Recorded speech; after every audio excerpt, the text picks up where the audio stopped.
पौष्टिक टेस्टी चटणीचे आज आपण 3 प्रकार बघणार आहोत। जेवताना तोंडी लावण्यासाठी ह्या चटण्या ताटामध्ये वाढू शकता। रोज जेवणामध्ये एक तरी चटणी असायलाच हवी। नमस्कार, मी ज्योती, ज्योतिष किचन मध्ये सर्वांचं खूप खूप स्वागत आहे। चला तर सुरुवात करूया। पहिली चटणी आपण सुक्या खोबऱ्याची करणार आहे। पॅन छान गरम झाला आहे, त्यामध्ये 1 चमचा तेल टाकायचं, लसूण टाकायचा 10-12 पाकळ्या, मोठे मोठे काप केलेलं खोबरं टाकायचं 1 वाटी। छान असं गुलाबी कलर येईपर्यंत भाजून घ्यायचं। लाईट फिक्का कलर आला पाहिजे, कमी गॅसवरच भाजायचं।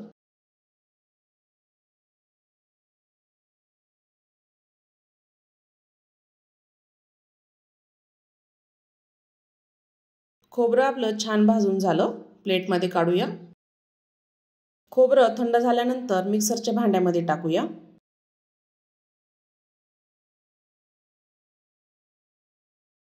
त्यामध्ये चवीपुरतं मीठ टाकायचं, मिरची पावडर 2 चमचे टाकायची। झाकण लावून याला मिक्सरला फिरवून घ्यायचं। खोबरं थोडं बारीक झालं आहे, त्यामध्ये अर्धा चमचा जिरं टाकायचं आणि पुन्हा एकदा मिक्सरला फिरवून घ्यायचं। या पद्धतीने अशी चटणी तयार करायची। थोडी मी इथे जाडच ठेवली आहे। मस्त अशी सुक्या खोबऱ्याची चटणी तयार झाली आहे।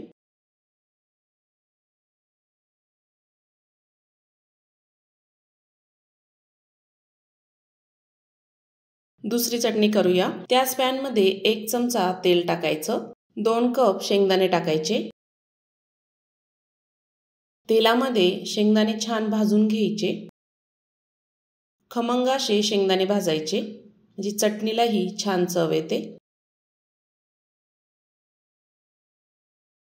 त्यामध्ये 10 ते 12 लसणाच्या पाकळ्या टाकायच्या, अर्धा चमचा जिरं टाकायचं, 2 चमचे तीळ टाकायची, तीही छान भाजून घ्यायची।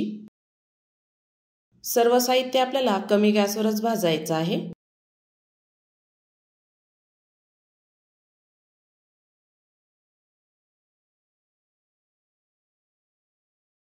त्यामध्येच आपल्याला 2 चमचे लाल मिरची पावडर टाकायची।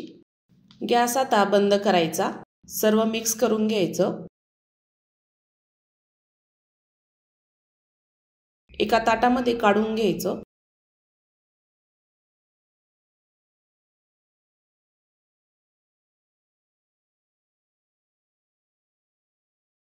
थंड होऊ द्यायचंय आपल्याला हे संपूर्ण।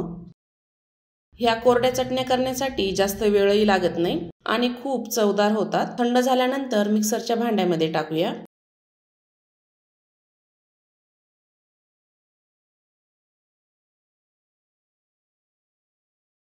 सर्व शेंगदाणे मी मिक्सरच्या भांड्यामध्ये टाकून घेतले आहे। त्यामध्ये चवीपुरतं मीठ टाकायचं, झाकण लावून मिक्सरला फिरवून घ्यायचं। मस्त अशी शेंगदाण्याची चटणी तयार झाली आहे। अशी चटणी नक्की तयार करून बघा। ही चटणी तुम्ही पराठ्यासोबत, थालीपीठासोबत खाऊ शकता किंवा वरण भातासोबतही खूप छान लागते। तिसरी चटणी जवसाची तयार करूया। गॅसवर पॅन ठेवला आहे, पॅन छान गरम झाला, त्यामध्ये 1 वाटी जवस टाकायची। जवस ही छान भाजून घ्यायची, खमंग होईपर्यंत अशी उडायला लागते की समजून जायची जवस आपली छान भाजून झाली आहे।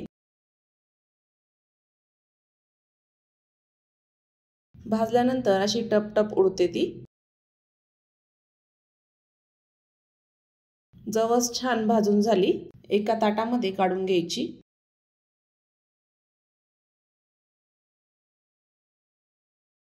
तीन चमचे शेंगदाणे घेतले, तेही छान भाजून घ्यायचे।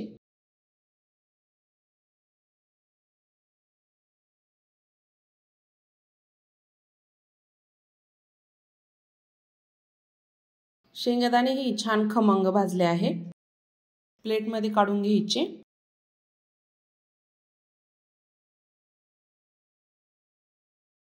पॅन मध्ये 5 ते 6 लाल मिरच्या टाकायच्या सुकलेल्या, त्याही छान भाजून घ्यायच्या।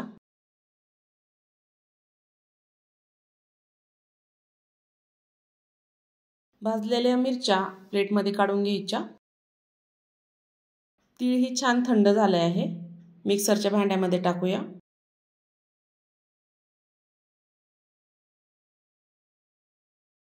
शेंगदाणे आणि मिरची टाकून घ्यायची, चवीपुरतं मीठ टाकायचं, झाकण लावून याला मिक्सरला फिरवून घ्यायचं। अगदी साधी सोपी चटणी आहे, चवीला तो अप्रतिम लागते। मस्त जवसाची चटणी तयार झाली आहे। ह्या चटण्या तोंडाची तर चव वाढवतातच, पण आरोग्यासाठीही खूप छान आहे, खूप हेल्दी आहे। अशा 3 प्रकारच्या चटण्या नक्की तयार करून बघा।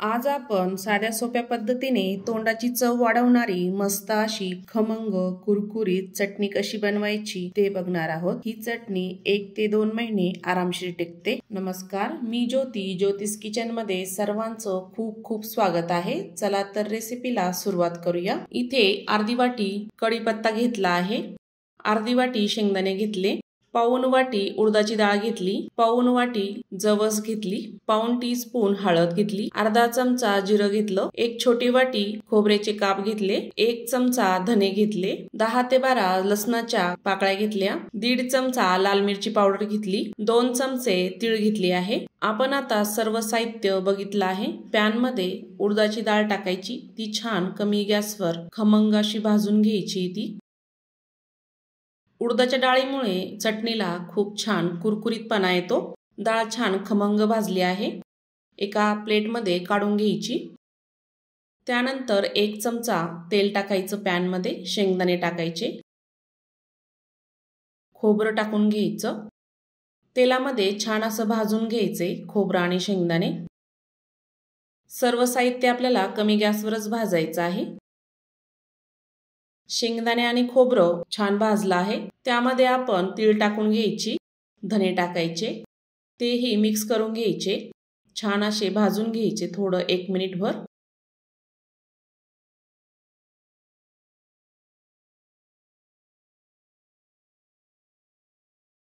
एक मिनिटभर छान भाजून घेतले, त्यामध्ये जवस टाकायची, कढीपत्ता टाकायचा, मिक्स करायचं पूर्ण, छान भाजून घ्यायचं आहे ते।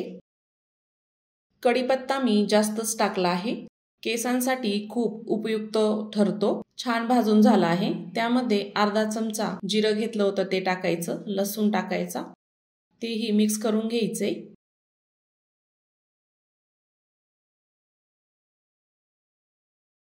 चटणीचं साहित्य छान भाजून झालं आहे, ते थंड होऊ द्यायचं। थंड होईपर्यंत मिक्सरच्या भांड्यामध्ये उडदाची डाळ टाकून घ्यायची, झाकण लावून याला फिरवून घ्यायचंय मिक्सर मधून, थोडं जाडसरच ठेवायचं। त्यानंतर थंड झालेले शेंगदाण्याचं सर्व साहित्य त्यामध्ये टाकायचं,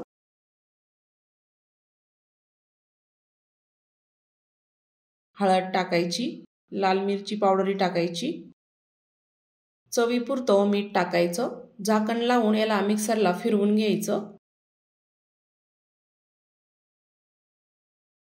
या पद्धतीने ही चटणी थोडीशी जाडच ठेवायची, मस्त तोंडाखाली दाताखाली कुरकुरीत लागते। ह्या चटणीमध्ये कॅल्शियम आयरन भरपूर आहे। यामध्ये आपण पौष्टिक असे घटक पदार्थ वापरले आहे। आरोग्यासाठी चांगली तर आहेच, पण तोंडाची चवही वाढवते। पावसाळ्यामध्ये चटकदार अशी खाण्याची इच्छा होते। ही चटणी करून ठेवली तर 1 ते 2 महिने आरामशीर टिकते। तर अशा पद्धतीने ही चटणी नक्की करून बघा।